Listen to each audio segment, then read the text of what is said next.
Welcome back to Five Questions on the YouTube and podcast homes for BamaOnline.com. Travis Reier, senior analyst for BOL, joined once again by senior team writer. That's right, Charlie Potter, right there.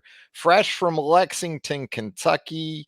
We know how the game went, Charlie. So, did you get anything good to eat up in the Commonwealth? Was there maybe a meal that struck a chord with you? Something along those lines that we can get from you. Yeah, it was actually a good trip. I'd never been to Lexington. Obviously, went to Louisville for the NCAA tournament earlier this year, but first trip to Lexington is actually funny. I know I've told you probably multiple times, but the last time Alabama went to Kentucky was my senior year of college, and I didn't get a credential for that game, but they had a seat for me at the stadium, so that was kind of a bummer because you never know when you're going to get to go to these rotational stadiums again. But here we are a decade later, got to check it out, and bigger than I thought. I don't really know what I expected going in. A hell of a lot of horses. That was to be expected. But no, we got some good food, some good drinks. We went to Mirror Twin, the brewery there, on Friday night when we got in, and then the wife went with me, and she had everything kind of planned out. So we had some Italian food downtown that was really good, and we like to hit up a tiki bar every now and then. So we found a rooftop tiki bar and got some drinks to call it a night on Saturday.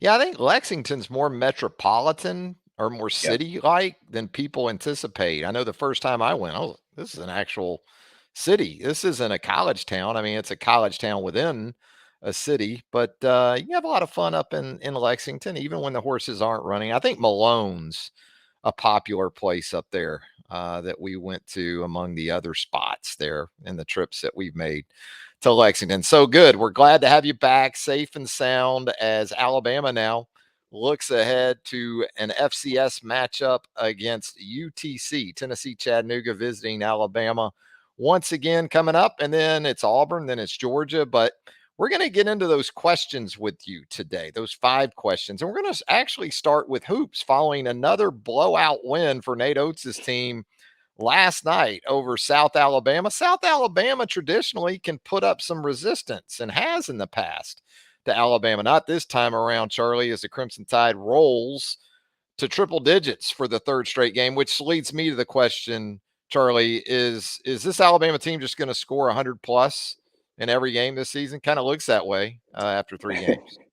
They're on track to do so. It's the way you start with three straight. And I think they said it's the first time since 56, 57 that that's happened. And it was actually kind of funny because after the game, Nate Oates made comment of that. And he said, he doesn't think anybody in the room was alive when that happened. And then he saw Kurt McNair sitting over there and had to amend that statement. So everybody got to laugh at Kirk's expense, but Kirk was a good sport about it. But no, it's another impressive showing.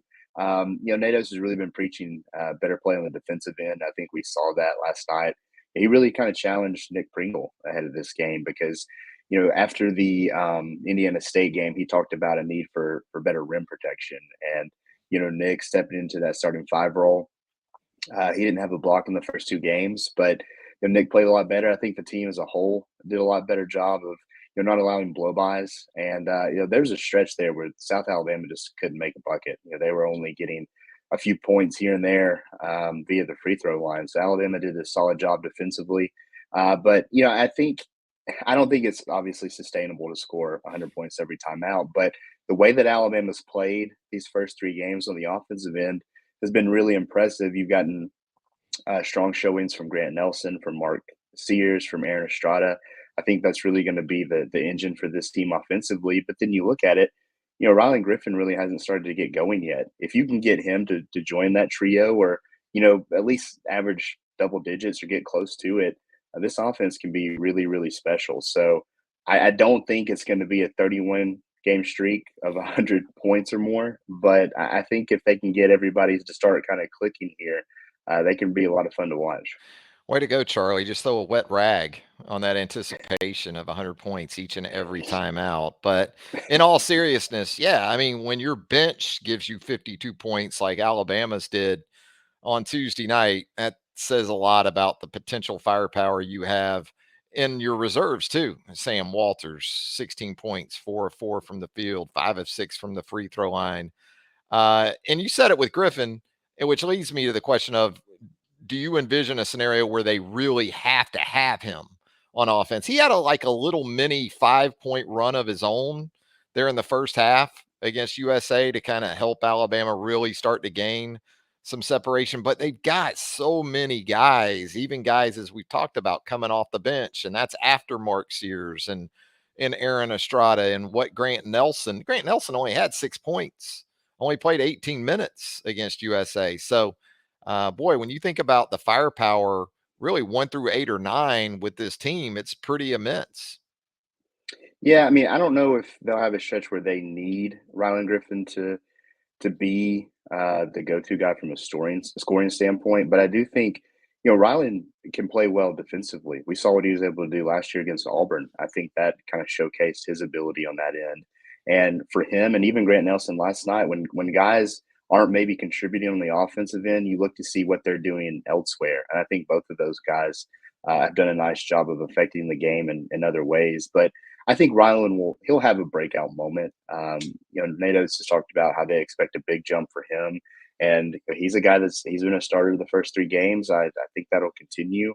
Um, and you look at it kind of as the team goes as a whole. I mean, Rylan's known for his shooting ability, and Alabama's only attempted, I say only, but just in terms of what they expect, they've only attempted 23 threes in each of the first 3 games. And Nate Oates has kind of said that he wants to see, more shots up.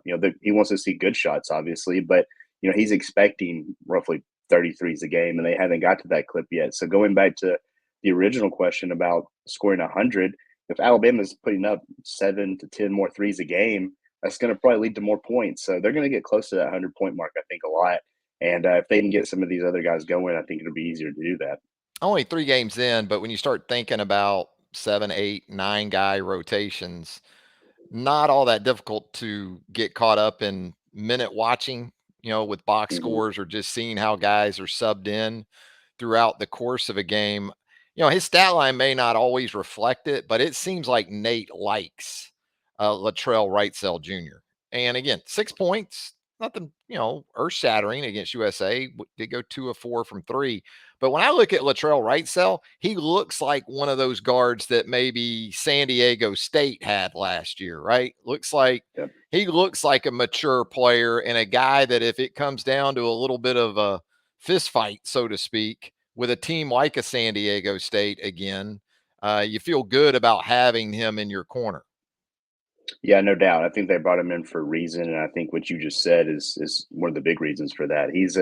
He's a guy that's a little scrappy, and I think he can definitely be. You have the 3 headed monster of Sears and Estrada and Nelson, but talking about guys like Riley Griffin or other guys stepping up to contribute to that, I think Latrell Wrightsell can be that on a nightly basis. So I think that he was a big addition via the transfer portal. I think he's sound on the defensive end, and you look at those next guys up because the starting lineup, it was pretty easy for us to kind of guess what it was going to be, and that's what it's been the first 3 games. But those first 3 guys off the bench have been Reitzel, it's been Sam Walters, and it's been Jaron Stevenson, and I think those are going to be the guys that they lean on heavily. We'll see what happens with guys like Davin Cosby and Mo Diabate, guys like that. I think Mo Wagee is obviously going to be someone they lean on in the post. But yeah, Latrell Wrightsell should be one of the first guys off the bench, 9 in and 9 out, because he can do a lot of good things for you, and you're not going to be questioning that guy's effort whenever he's on the floor. Toughness, physicality, those type of things that you like with him. Let's get into some football talk with that, Charlie. And question I had for you to get that going. Which of these two coordinator hires, Kevin Steele, Tommy Rees, defense, offense, do you think has done the most to maybe change the narrative during the course of the season? You go back to the offseason, and if we're being honest, the hire of Kevin Steele, at least among Alabama fan base, didn't move the needle in an extensive amount. I think there were people who are okay. That's an okay hire. Same for Tommy Rees, who didn't have the feel of, at least if you look at message boards and those type of things, as a first choice kind of guy. So as you've moved throughout this season, this team has gotten better and better. Which of those two would you go with in that regard, as far as maybe changing the opinion that folks might have had of him going into the stint and then into the season and to where we are now? I think you can make a case for both of them. I think with Kevin Steele, the players preached all off season just of him being able to kind of, preach and know and hold players accountable to that Alabama standard. And I think the defense has played well. You look back to what they were able to do since the Texas game, especially in the second halves. I think what he's been able to do from an adjustment standpoint has been really impressive because I mean it's common knowledge that teams are going to throw new things at you, new looks, new pictures, and for them to be able to adjust like they have and play really soundly in the second half for the most part has been really impressive. But I think I have to go with Tommy Rees just because it was a hire that I don't think people were just over the moon about. I think there was a lot of intrigue and interest, no doubt, but a lot of question marks, I think. And then with the way the season started, a little slow. We obviously saw what happened at USF, but the offense has gotten progressively better. I think Jalen Milroe deserves a lot of credit for that. But I think when you look at Jalen Milroe's development, who's his position coach? That's Tommy Rees. So I think when you discuss changing the narrative, I would give Tommy Rees a little bit of an edge in that regard because just over the last few weeks and these, you look at the big games they had against Tennessee and LSU, just the way the offense has kind of evolved and added new wrinkles with Jalen getting some design quarterback runs, just some of the things that they're doing and getting other players involved, you can see that the offense is kind of taking those next steps. And if they can continue on this positive trajectory that they're on, Alabama's going to be right there. I know we're going to talk about it a little bit, but right there when the college football playoff is decided. So I, I do think the defense deserves a lot of credit. I think they wouldn't be in some of the situations they're in now because or without the way the defense is played, and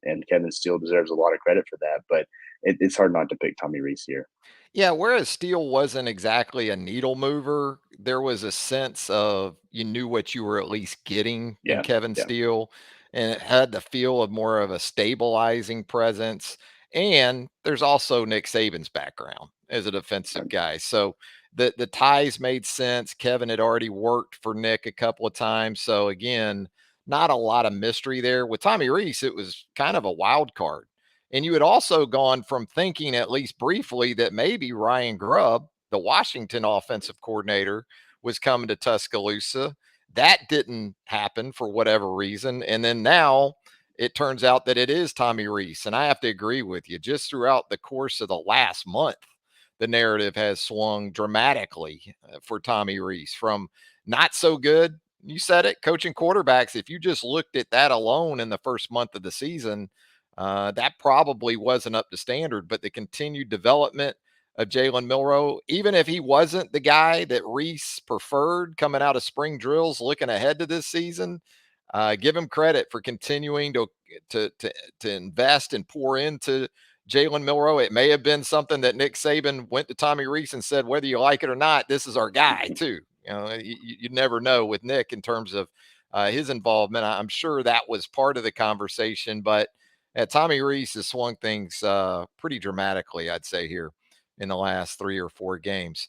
Next question for Charlie Potter. Who is Alabama's most important defender down the stretch? And I'm including Georgia in that, Charlie. So when you think about really that two step of Auburn and UGA, which Alabama defensive player is that for you? it's tough because you could go a lot of different directions here. I immediately thought of Deontay Lawson, which that's a guy that's currently banged up. He missed the Kentucky game. It wouldn't shock me at all to see some of these guys that are dealing with injuries not play Saturday against Chattanooga. Regardless of what Nick Saban says about it, that's the time to do it. But yeah, I think you look at the edge rushers, and I'll probably lean more Chris Braswell, which might be a little bit of a surprise because he's been consistently good all season. And we saw Dallas Turner kind of have a little bit of a slow start out of the gate, but then just catch fire. He's kind of come back down to earth a little bit. But Chris Braswell's just been a consistent guy, a disruptive force, and he's made a lot of huge plays. Whether it's you look at the pick six against Mississippi State, he had the blocked field goal at Texas A&M, the forced fumble against Tennessee. Like Chris Braswell's come up in big moments, and playing in a rivalry game on the road, playing in the SEC championship game in Atlanta, you need some of those kind of momentum swinging plays, and Chris Braswell has been responsible for a lot of them this year. So with the way he's able to generate negative plays via tackles for loss, sacks, he's now tied with Dallas Turner for the team lead, and I think they're third in the SEC at last check. If he could continue to get pressure on the quarterback and just get his paws up and make plays, this defense will be better off for it. Yeah, if I were gonna pick between Dallas Turner and Chris Braswell, just those two guys when looking at Auburn, and also Georgia, I might go with Braswell too, just because I think in terms of physicality that's going to be required. And I never thought I would say this about Chris Braswell even a couple of years ago, but the strides that he's made in Yep. terms of his body and getting up to 250 or so, he is well equipped for what they're about to encounter with Auburn and Georgia. Because first and foremost, both those offenses are going to want to get physical with the run game and try to at least make Alabama honor that part of it. And I'll go with a front seven guy too, but I'm going to go with Tim Keenan because, again, I think that's where it's going to start in those games with Auburn and Georgia. You're going to have to take care of business, especially that Georgia game. Not going to be for the faint of heart on the lines of scrimmage in that one. So give me Tim Keenan. I like your pick too of Chris Braswell. Let's talk some offense now. Let's talk specifically, Charlie, about Jalen Milroe, this meteoric rise for the redshirt sophomore quarterback. With all that being said, with a couple of big stages left, Auburn and Georgia in Atlanta, is it possible that Jalen Milroe could make a run to New York City? Not win the Heisman Trophy, not right now anyway, but get to New York City as a Heisman finalist? I think a finalist is possible. I don't think he'll win the award, just because you look at the Texas game, you look at he didn't even play against South Florida. That's tough to make up that ground, and you've got some guys that have just been, hair on fire good this year. I think Jaden Daniels, I would give the award to him today just because of what he's been able to do. Heck, he made a lot of plays against Alabama and a loss for LSU. And yeah, I know a lot of people point to like the success of the team, but we've seen Heisman winners in the past just because of what they've been able to do in the field.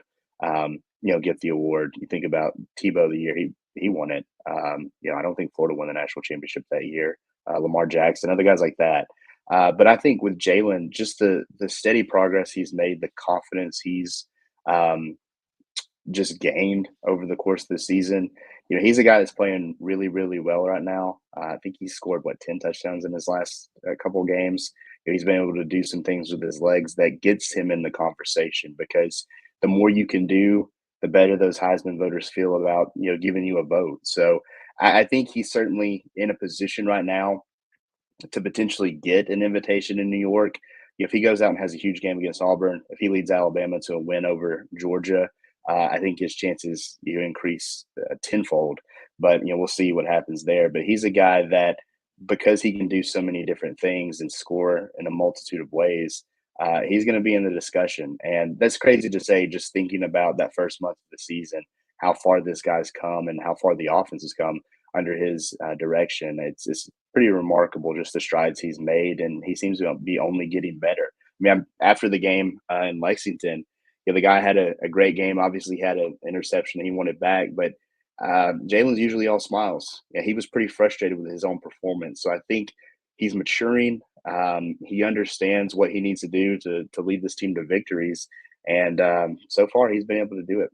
Yeah, Jalen Milroe is evolving right before our eyes as a guy who can lift the play of the guys around him. Kind of went into this season, even a month into this season, wondering if Alabama had enough guys around him to lift their play. And now what we're seeing is kind of a 180 of that. And Jalen Milroe is doing that for the Alabama offense.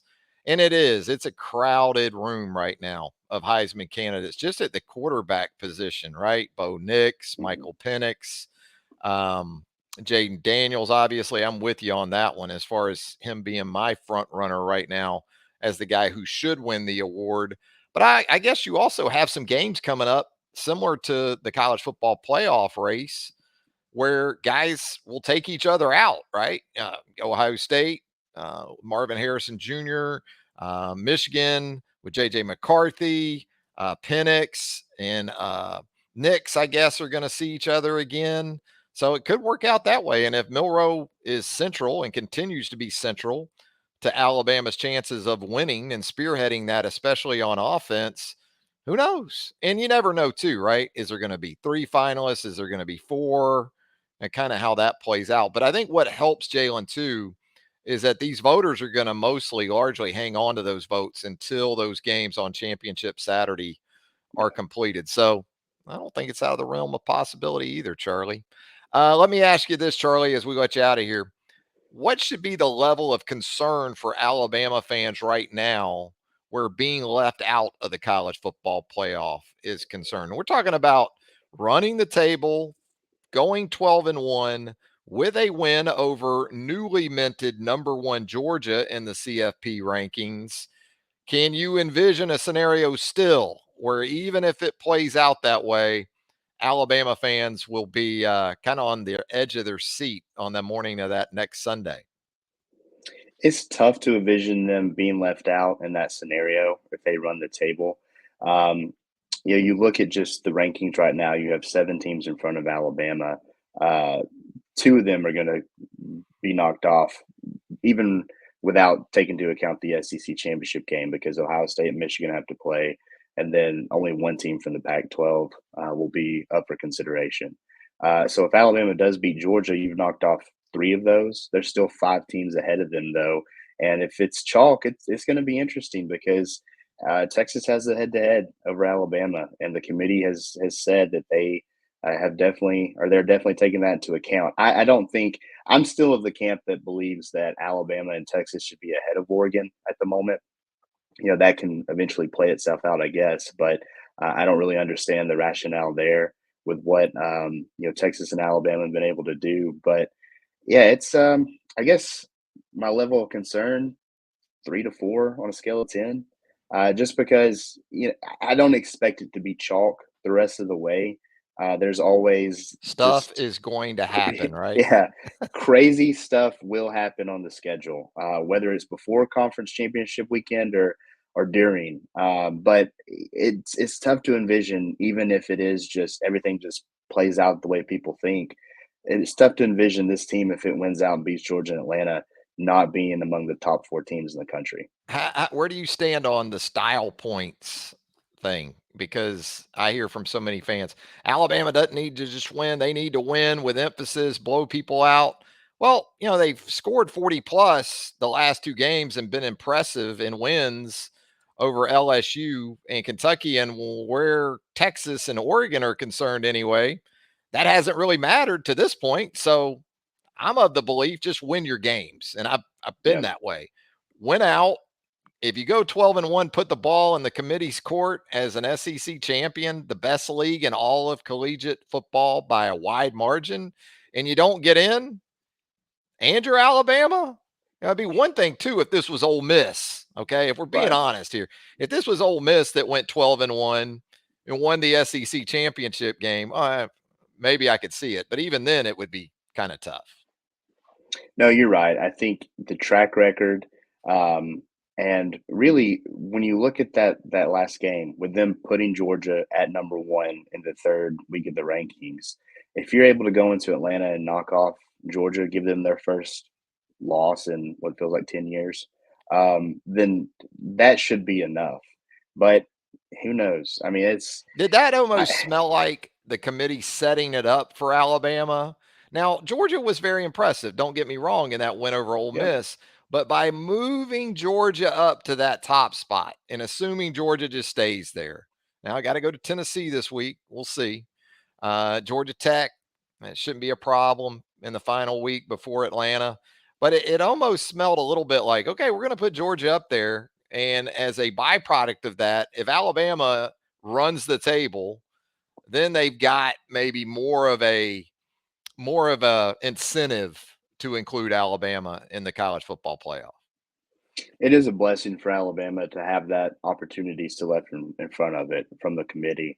But it goes back to just where they currently have Alabama. If they feel like that, they're giving them that opportunity, then I feel like they should put them ahead of Oregon. But that's just me. I don't know. I find myself having less and less interest in the weekly rankings. I'm glad Clint Lamb is doing that for us It's now a instead of TV me having to show. worry about it. Yeah. It is all about creating debate, and it won't matter until December 3rd about all this. I do think, though, Alabama handles this business on the field. It should be included in the college football playoff. It's going to be interesting. And by the way, Washington loses this weekend at Oregon State. So There you go. Mark it that'll down. not just write it down, pen, ink, whatever, mortgage, tuition plans, everything. Just let it ride. Hey, Charlie, as always, man, appreciate you joining us here on Five Questions. Always great insight for us, always great work for us, too.